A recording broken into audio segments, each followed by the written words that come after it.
ಶ್ರೀಮಾನ್ ವೆಂಕಟನಾಥಾರ್ಯಃ ಕವಿತಾರ್ಕಿಕಕೇಸರಿ ವೇದಾಂತಾಚಾರ್ಯवर्यो मे सन्निधत्तां सदा हृदि यो नित्यमच्युतपदाम्बुजयुग्मरुग्मव्यामोहतस्तरितराणि तृणाय मेने अस्मद्गुरोर्भगवतोऽस्य दयैकसिन्धोः रामानुजस्य चरणौ शरणं प्रपद्ये व्यासाय विष्णुरूपाय व्यासरूपाय विष्णवे नमो वै ब्रह्मनिधये वासिष्ठाय नमो नमः कृष्णाय वासुदेवाय हरये परमात्मने प्रणतक्लेशनाशाय गोविन्दाय नमो नमः रामाय रामभद्राय रामचन्द्राय वेधसे रघुनाथाय नाथाय सीताया पतये नमः. ಶ್ರೀ ಶಂಕರವಾಹಿನಿಯ ಮೂಲಕವಾಗಿ ಕಾರ್ಯಕ್ರಮವನ್ನು ವೀಕ್ಷಿಸುತ್ತಿರುವ ಎಲ್ಲ ಭಕ್ತರಿಗೂ ಅನೇಕ ಕೋಟಿ ಪ್ರಣಾಮಗಳನ್ನು ಈ ಮೂಲಕ ಸಲ್ಲಿಸುತ್ತೇವೆ. ಸಹಸ್ರನಾಮದ ಸಹಸ್ರ ಫಲಗಳು ಎಂಬ ಈ ಕಾರ್ಯಕ್ರಮಕ್ಕೆ ತಮ್ಮೆಲ್ಲರಿಗೂ ಆದರದ ಸುಸ್ವಾಗತವನ್ನು ಕೋರುತ್ತಾ, ಶ್ರೀ ಸಹಸ್ರನಾಮದಲ್ಲಿ ಬರುವಂತಹ ಪ್ರತಿಯೊಂದು ಶ್ರೀನಾಮಕ್ಕೂ ಅರ್ಥವೇನು ಎಂಬುದನ್ನು ನಾವು ಈ ಸಂಚಿಕೆಯಲ್ಲಿ ಅನುಭವಿಸುತ್ತಾ ಬರುತ್ತಿದ್ದೇವೆ. ಅದರಂತೆ ಶ್ರೀ ಸಹಸ್ರನಾಮದಲ್ಲಿ ಬರುವಂತಹ 82ನೇ ಶ್ರೀನಾಮ ದುರಾದರ್ಶ ಎಂಬುದು. ಪರಮಾತ್ಮನಾದ ಶ್ರೀಮನ್ನಾರಾಯಣನನ್ನು ವೇದವ್ಯಾಸರು ದುರಾದರ್ಶಾಯ ನಮಃ ಎಂದು ಕೊಂಡಾಡಿದ್ದಾರೆ. ಈ ಶಬ್ದಕ್ಕೆ ಅರ್ಥವನ್ನು ಶ್ರೀ ಪರಾಶರ ಭಟ್ಟರು ಅವರ ಭಾಷ್ಯದಲ್ಲಿ ತಿಳಿಸಬೇಕಾದರೆ, ಗಾಂಭೀರ್ಯಾತಿಶಯೇನ ಅಂಬೋಧಿವತ್ ಅನಭಿಭವನೀಯ ಪ್ರದರ್ಶಿತು ಅಶಕ್ಯ ಯಥಾ ಎಂದು ತೋರಿಸಿದ್ದಾರೆ. ಸಮುದ್ರದಂತೆ ಅತಿಶಯವಾದ ಗಾಂಭೀರ್ಯವುಳ್ಳವನಿಗೆ ದುರಾದರ್ಶ ಎಂದು ಕರೆದಿದ್ದಾರೆ. ತಿರಸ್ಕರಿಸಲು ಸಾಧ್ಯವಾಗದೇ ಇರುವವನು. ಎಂತಹ ಒಬ್ಬ ಕಪಟಿಯಾಗಿದ್ದರೂ ಸಹ ಪರಮಾತ್ಮನನ್ನು ನೋಡಿದ ತಕ್ಷಣ ಒಂದು ಕ್ಷಣ ಅವನ ಮನಸ್ಸು ಕರಗತ್ತೆ, ಅವನು ಕೂಡ ಸೋತು ಬಿಡ್ತಾನೆ. ಭಗವಂತನಿಗೆ ಸೋಲದೇ ಇರೋವರು ಯಾರೂ ಇರೋದಕ್ಕೆ ಸಾಧ್ಯವೇ ಇಲ್ಲ. ನೋಡಿ, ಒಂದೇ ಕುಟುಂಬದಲ್ಲಿ ರಾಮಾವತಾರ ಕಾಲದಲ್ಲಿ ರಾವಣ, ಕುಂಭಕರ್ಣ, ವಿಭೀಷಣ ಮತ್ತು ಶೂರ್ಪಣಖೆ 4 ಜನ ರಾಮನಿಗೆ ಸೋತವರೇ. ವಿಭೀಷಣ ಅವನು ಸತ್ಪುರುಷನಾಗಿದ್ದ, ರಾಮನ ಗುಣಕ್ಕೆ ಸೋತವ. ರಾವಣ ರಾಮನ ಪರಾಕ್ರಮಕ್ಕೆ ಸೋತವನು. ಅದೇ ರೀತಿ ಕುಂಭಕರ್ಣನು ಸಹ ರಾಮನ ಯುದ್ಧ ಕೌಶಲ್ಯಕ್ಕೆ ಸೋತವನು. ಶೂರ್ಪಣಖಿ ಕೂಡ ರಾಮನ ಸೌಂದರ್ಯಕ್ಕೆ ಸೋತವಳು.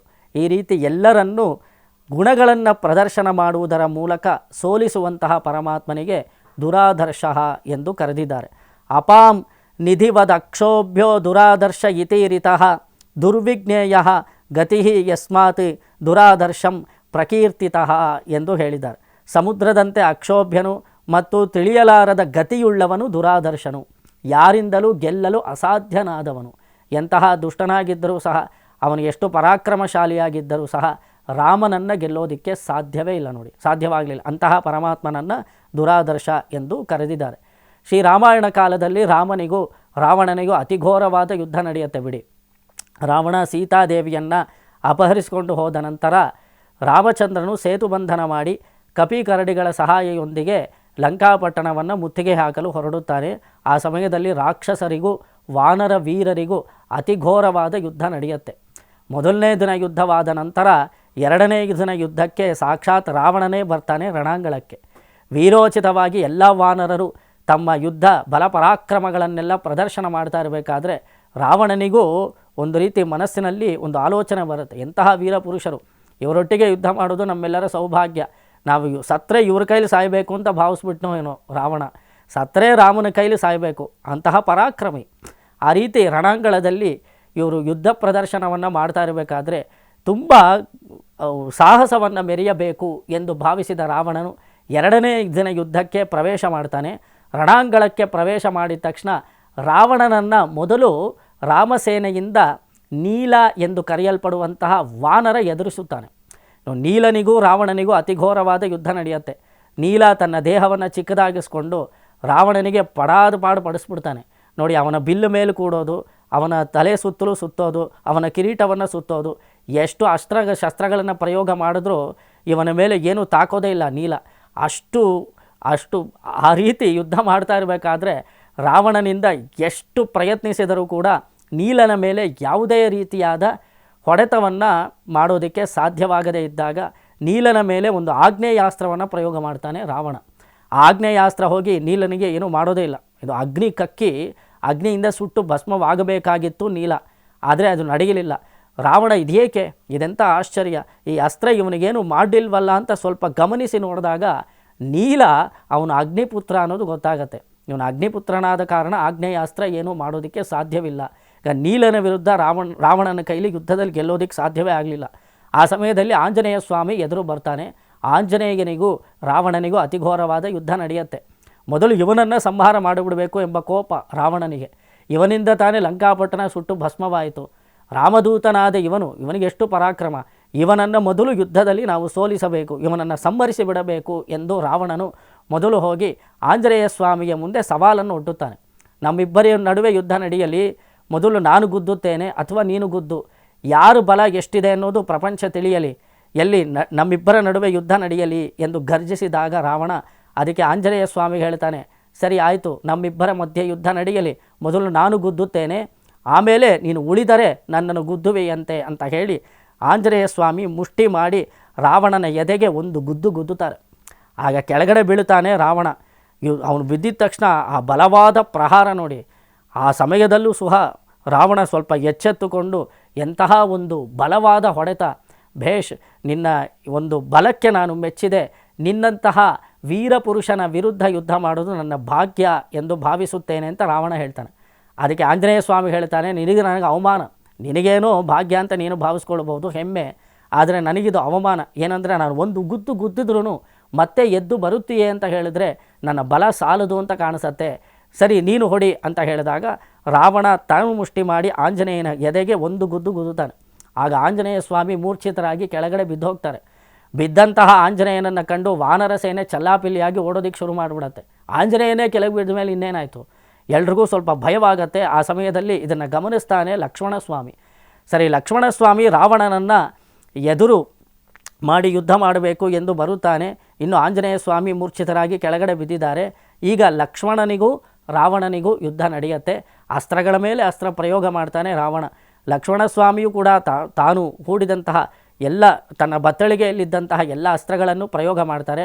ಆ ಸಮಯದಲ್ಲಿ ಪರಮೇಶ್ವರನಿಂದ ಪಡೆದಂತಹ ಶಕ್ತ್ಯಾಸ್ತ್ರವನ್ನು ರಾವಣ ಲಕ್ಷ್ಮಣನ ಮೇಲೆ ಪ್ರಯೋಗ ಮಾಡ್ತಾನೆ. ಆ ಅಸ್ತ್ರವನ್ನು ಉಪಶಮನ ಮಾಡೋದಕ್ಕೆ ಸ್ವಲ್ಪ ಗೊತ್ತಾಗೋದಿಲ್ಲ ಲಕ್ಷ್ಮಣಸ್ವಾಮಿಗೆ. ಆ ಅಸ್ತ್ರದ ಪ್ರಭಾವದಿಂದ ತಾವು ಮೂರ್ಛಿತರಾಗಿ ಕೆಳಗಡೆ ಬಿದ್ದು ಹೋಗ್ತಾರೆ ಲಕ್ಷ್ಮಣ. ಅಷ್ಟೊತ್ತಿಗೆ ಲಕ್ಷ್ಮಣನನ್ನು ಸೆರೆ ಹಿಡಿದು ನಾವು ಬಂಧನ ಮಾಡಿಬಿಟ್ರೆ ಈ ಯುದ್ಧವೇ ಸಮಾಪ್ತಿಯಾಗುತ್ತೆ ಎಂದು ಭಾವಿಸಿದ ರಾವಣನು ಈ ರಣಾಂಗಣದಿಂದ ಲಕ್ಷ್ಮಣಸ್ವಾಮಿಯನ್ನು ಹೇಗಾದರೂ ಎತ್ಕೊಂಡು ಹೋಗ್ಬಿಡ್ಬೇಕು ಅಂತ ಪ್ರಯತ್ನ ಮಾಡ್ತಾನೆ. ಅವನು ಕೈಲಾಸ ಪರ್ವತವನ್ನೇ ಹೊತ್ತಂತಹ ಪರಾಕ್ರಮಿ ರಾವಣ ನೋಡಿ. ಈಗ ಲಕ್ಷ್ಮಣಸ್ವಾಮಿ ಮೂರ್ಛಿತನಾಗಿ ರಣಾಂಗಣದಲ್ಲಿ ಬಿದ್ದಿದ್ದಾನೆ. ಇವನನ್ನು ಸೆರೆ ಹಿಡಿದು ಬಿಟ್ಟರೆ ಯುದ್ಧವೇ ಪರಿಸಮಾಪ್ತಿ ಆಗೋಗುತ್ತೆ, ರಾಕ್ಷಸರಿಗೆ ವಿಜಯ ಪ್ರಾಪ್ತಿ ಆಗುತ್ತೆ. ಲಕ್ಷ್ಮಣನಿಲ್ಲದೆ ಖಂಡಿತ ರಾಮ ಯುದ್ಧ ಮಾಡಲಿಕ್ಕೆ ಸಾಧ್ಯವಿಲ್ಲ. ಅವನ ಪರಾಕ್ರಮವೆಲ್ಲ, ಅವನ ಭರವಸೆ ಎಲ್ಲ ಕುಗ್ಗಿ ಹೋಗ್ಬಿಡತ್ತೆ ಎಂಬ ಎಣಿಕೆಯಿಂದ ಲಕ್ಷ್ಮಣನನ್ನು ಎತ್ತಿ ತಾನು ಬಂಧಿಸಬೇಕು. ಅದಕ್ಕೋಸ್ಕರ ಅವನ ಶರೀರವನ್ನು ಎತ್ತಬೇಕು ಅಂತ ಹೊರಡ್ತಾನೆ ರಾವಣ.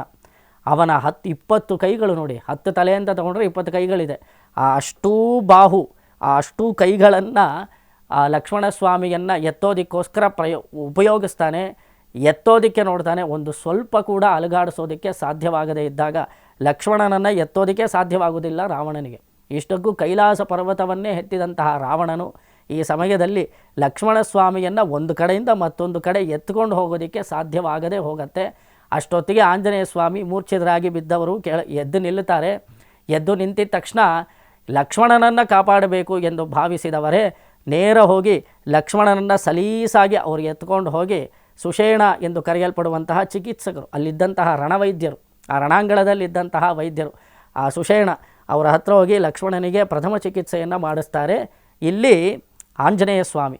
ಅಷ್ಟೊತ್ತಿಗೆ ಮತ್ತೆ ಯುದ್ಧ ಮುಂದುವರಿಯುತ್ತೆ. ಈ ಒಂದು ದೃಶ್ಯವನ್ನು ಕೈಲಾಸದಲ್ಲಿ ನೋಡ್ತಾ ಇರ್ತಾರೆ ಶಿವ ಪಾರ್ವತಿಯರು. ಪಾರ್ವತಿಗೆ ಒಂದು ಆಶ್ಚರ್ಯವಾಗತ್ತೆ. ಅದೇನು ಅಂದರೆ, ರಾವಣ ಎತ್ತಬೇಕು, ರಾವಣನ ಬಗ್ಗೆ ಗೊತ್ತಿಲ್ವೇನು, ಪಾರ್ವತಿಗೂ ಗೊತ್ತು, ಪರಮೇಶ್ವರನಿಗೂ ಗೊತ್ತು. ಕೈಲಾಸ ಪರ್ವತವನ್ನೇ ಹೊತ್ತಂತಹ ರಾವಣನು ಲಕ್ಷ್ಮಣಸ್ವಾಮಿಯನ್ನು ರಣಾಂಗಣದಿಂದ ಎತ್ತೋದಕ್ಕೆ ಸಾಧ್ಯವಾಗಲಿಲ್ಲ. ಆದರೆ ಆಂಜನೇಯ ಸ್ವಾಮಿ ಮಾತ್ರ ಬಂದು ಸಲೀಸಾಗಿ ಏನೋ ಒಂದು ಹೂವು ಎತ್ತಿದ ಹಾಗೆ ಲಕ್ಷ್ಮಣನ ದಿವ್ಯವಾದ ದೇಹವನ್ನು ಹಾಗೆ ಹೊತ್ತು ತಗೊಂಡು ಹೋಗಿ ಚಿಕಿತ್ಸೆ ಮಾಡಿಸಿದ್ರಲ್ಲ. ಆಂಜನೇಯ ಸ್ವಾಮಿ ಸುಲಭದಲ್ಲಿ ಎತ್ತಿದ್ರು, ಆದರೆ ರಾವಣನಿಂದ ಯಾಕೆ ಆ ಲಕ್ಷ್ಮಣನನ್ನು ಅಲುಗಾಡಿಸೋದಕ್ಕೆ ಸಾಧ್ಯವಾಗಲಿಲ್ಲ ಎಂದು ಪ್ರಶ್ನೆ ಕೇಳ್ತಾಳೆ ಪಾರ್ವತಿ ದೇವಿ. ಆಗ ಪರಮೇಶ್ವರ ಹೇಳ್ತಾನೆ, ಲಕ್ಷ್ಮಣ ಸಾಮಾನ್ಯವ ನೋಡಿ, ವಾಸ್ತವಿಕವಾಗಿ ನಮಗೇನು ಗೊತ್ತು ಅಂದರೆ ರಾಮ ಸಾಕ್ಷಾತ್ ನಾರಾಯಣನ ಅಂಶ ಅಂತ ಗೊತ್ತು, ಲಕ್ಷ್ಮಣಸ್ವಾಮಿ ಆದಿಶೇಷನ ಅಂಶ, ಸೀತಾದೇವಿ ಯಾರು ಸಾಕ್ಷಾತ್ ಮಹಾಲಕ್ಷ್ಮಿ ಅಂಶ, ಇದು ನಾವು ಗೊತ್ತಿರುವಂತಹ ಕತೆ. ಆದರೆ ರಾಮಾಯಣದಲ್ಲಿ ವಾಸ್ತವಿಕವಾಗಿ ವಾಲ್ಮೀಕಿ ಮಹರ್ಷಿ ರಾಮನ ಜನ್ಮ ವೃತ್ತಾಂತವನ್ನು ವರ್ಣಿಸಬೇಕಾದ್ರೆ ಒಬ್ಬ ಮಹಾಪುರುಷ ಹೋಮಕುಂಡದಿಂದ ಬಂದ ಪಾಯಸವನ್ನು ಕೊಟ್ಟ. ಆ ಪಾಯಸವನ್ನು 4 ಭಾಗ ಮಾಡಿ 3 ಜನ ಮಡದಿಯರು, ದಶರಥನ ಮಡದಿಯರು ಅದನ್ನು ಪಾನ ಮಾಡಿದರ ಪ್ರಭಾವದಿಂದ ರಾಮ ಲಕ್ಷ್ಮಣರು ಜನಿಸಿದರು ಅಂತ ನಮಗೆ ಗೊತ್ತಾಗತ್ತೆ. ಒಂದೇ ಪಾತ್ರೆಯಲ್ಲಿದ್ದಂತಹ ಪಾಯಸದ ಪ್ರಭಾವದಿಂದ 4 ಜನ ಹುಟ್ಟಿದ್ದಾರೆ. ಇವಾಗ ಈ 4 ಜನರಲ್ಲಿ ಮಹಾವಿಷ್ಣುವಿನ ಅಂಶ ಇದೆ. ರಾಮನಲ್ಲಿ ವಾಸುದೇವ ಎಂದು ಕರೆಯಲ್ಪಡುವಂತಹ ಪರಮಾತ್ಮನ ಅಂಶವಿದೆ. ಲಕ್ಷ್ಮಣ ಸ್ವಾಮಿಯಲ್ಲಿ ಸಂಕರ್ಷಣನ ಅಂಶವಿದೆ. ಭರತನಲ್ಲಿ ಪ್ರದ್ಯುಮ್ನನ ಅಂಶವಿದೆ. ಶತ್ರುಘ್ನನಲ್ಲಿ ಅನಿರುದ್ಧನ ಅಂಶವಿದೆ. 4 ವ್ಯೂಹಮೂರ್ತಿಗಳೇ 4 ದಶರಥ ರಾಜನ ಪುತ್ರರಾಗಿ ಅವತರಿಸಿದ್ದಾರೆ ಎಂದು ನಮಗೆ ರಾಮಾಯಣದಿಂದಲೇ ಗೊತ್ತಾಗತ್ತೆ. ಆದ್ದರಿಂದ ಲಕ್ಷ್ಮಣ ಬೇರೆ ಅಲ್ಲ, ರಾಮ ಬೇರೆ ಅಲ್ಲ, ಇಬ್ಬರೂ ಭಗವಂತನ ಅಂಶರೇ. ಸಾಕ್ಷಾತ್ ರಾಮನೇ ಲಕ್ಷ್ಮಣ ಸ್ವರೂಪದಲ್ಲಿದ್ದಾನೆ ಅನ್ನೋದನ್ನು ನಾವು ಗಮನಿಸಬೇಕು. ಜೊತೆಗೆ ಪಾರ್ವತಿಯನ್ನು ಉದ್ದೇಶಿಸಿ ಪರಮೇಶ್ವರ ಹೇಳ್ತಾನೆ, ಇಲ್ಲಿ ರಾವಣ ಎತ್ತಬೇಕಾದ್ರೆ ಎತ್ತೋದಕ್ಕೆ ಸಾಧ್ಯವಾಗಿಲ್ಲ. ಯಾಕೆ ಅಂದರೆ ಅವನು ದುರಾದರ್ಶ. ಅಲ್ಲಿ ಆಂಜನೇಯ ಸ್ವಾಮಿ ಎತ್ತಬೇಕಾದ್ರೆ ಅವನು ಸುಲಭ. ಭಕ್ತರ ವಿಷಯದಲ್ಲಿ ತುಂಬ ಸುಲಭದಲ್ಲಿರ್ತಾನೆ. ಭಕ್ತರಿಗೆ ಕಟ್ಟುಪಟ್ಟಿರ್ತಾನೆ ಪರಮಾತ್ಮ. ಆದರೆ ಯಾರು ವೈರಿಗಳಾಗಿದ್ದಾರೋ, ಯಾರು ಭಾಗವತಾಪಚಾರ ಮಾಡಿರ್ತಾರೋ ಅಂಥವರಿಗೆ ತುಂಬ ದೂರದಲ್ಲಿರ್ತಾನೆ ಪರಮಾತ್ಮ. ಅವರಿಂದ ಭೇದಿಸಲು ಅಸಾಧ್ಯವಾಗದೇ ಇರುವವನು. ದುಷ್ಟರಿಂದ ಯಾರನ್ನು ಭೇದಿಸಲು ಸಾಧ್ಯವಾಗುವುದಿಲ್ಲವೋ ಅಂತಹ ಪರಮಾತ್ಮನು ದುರಾದರ್ಶ ಎಂದು ಕರೆಯಲ್ಪಡುತ್ತಾನೆ. ರಾವಣ ಎತ್ತೋದಕ್ಕೆ ಸಾಧ್ಯವಾಗಲಿಲ್ಲ. ಅದಕ್ಕೆ ಕಾರಣ ಏನು ಅಂದರೆ ಅಂಡಪಿಂಡ ಬ್ರಹ್ಮಾಂಡಗಳೆಲ್ಲ ಇವಾಗ ಲಕ್ಷ್ಮಣನ ಹೊಟ್ಟೆಯಲ್ಲಿರುತ್ತೋ ಇಲ್ವೋ, ರಾಮನನ್ನೇ ಧರಿಸಿದವನು ಲಕ್ಷ್ಮಣ ಸ್ವಾಮಿ. ರಾಮ ಅಂತರಂಗದಲ್ಲಿದ್ದಾನೆ. ರಾಮನ ಅಂತರಂಗದಲ್ಲಿ ಇಡೀ ಪ್ರಪಂಚವೇ ಇದೆ. ಈಗ ಅಂಡಪಿಂಡ ಬ್ರಹ್ಮಾಂಡಗಳೆಲ್ಲ ಕೂಡಿರುವಂತಹ ರಾಮನನ್ನು ಹಾಗೂ ಲಕ್ಷ್ಮಣನನ್ನು ಒಬ್ಬ ಸಾಮಾನ್ಯ ರಾಕ್ಷಸನಿಂದ ಎತ್ತೋದಕ್ಕೆ ಸಾಧ್ಯವಾಗೋದಿಲ್ಲ. ಆದರೆ ಆಂಜನೇಯ ಸ್ವಾಮಿ ಏಕೆ ಎತ್ತಿದ ಅಂತ ಹೇಳಿದರೆ, ಅವನ ಆಂಜನೇಯನಿಗೆ ಕಟ್ಟುಪಟ್ಟವನು ರಾಮಚಂದ್ರ. ಅವನ ದಾಸ್ಯ ಭಕ್ತಿಗೆ ಇವನು ಮೆಚ್ಚಿ ತನ್ನನ್ನೇ ಕೊಟ್ಟಿದ್ದಾನೆ. ಆದ್ದರಿಂದ ಭಕ್ತರಿಂದ ತುಂಬ ತಿಳಿಯಲು ಸಾಧ್ಯನು, ಆದರೆ ದುಷ್ಟರಿಂದ ತಿಳಿಯಲು ಅಸಾಧ್ಯನು. ದುಷ್ಟರು ಯಾವ ರೀತಿಯಿಂದಲೂ ಅವನನ್ನು ಬೇರಿಸೋದಕ್ಕೆ ಸಾಧ್ಯವಿಲ್ಲ. ಎಲೈ ಪಾರ್ವತಿಯೇ, ಲಕ್ಷ್ಮಣನೂ ರಾಮನು ದುರಾದರ್ಶ ಎಂದು ಕರೆಯಲ್ಪಡುವುದರಿಂದ ರಾವಣನಿಂದ ಭೇದಿಸಲು ಅಸಾಧ್ಯರು ಎಂದು ನಾವು ತಿಳಿದುಕೊಳ್ಳಬೇಕು. ಈ ಯುದ್ಧದಲ್ಲಿ ರಾವಣ ಖಂಡಿತ ಸಾಯುತ್ತಾನೆ, ರಾಮನಿಗೆ ವಿಜಯ ಪ್ರಾಪ್ತಿಯಾಗತ್ತೆ ಎಂದು ಪರಮೇಶ್ವರ ಹೇಳ್ತಾನೆ. ಆದ್ದರಿಂದ ಇಲ್ಲಿ ವಿಷ್ಣು ಸಹಸ್ರನಾಮದಲ್ಲಿ ದೈತ್ಯರಿಂದ ಎದುರಿಸಲು ಯಾರು ಅಸಾಧ್ಯನೋ, ದೈತ್ಯರು ಯಾರನ್ನು ಕಂಡರೆ ಹೆದರುತ್ತಾರೋ ಅವನನ್ನು ದುರಾದರ್ಶ ಎಂದು ವಿಷ್ಣು ಸಹಸ್ರನಾಮದಲ್ಲಿ ಬಂದಿರೋದು ನಾವು ಗಮನಿಸಬಹುದು. ಶ್ರೀಮತೆ ರಾಮಾನುಜಾಯ ನಮಃ.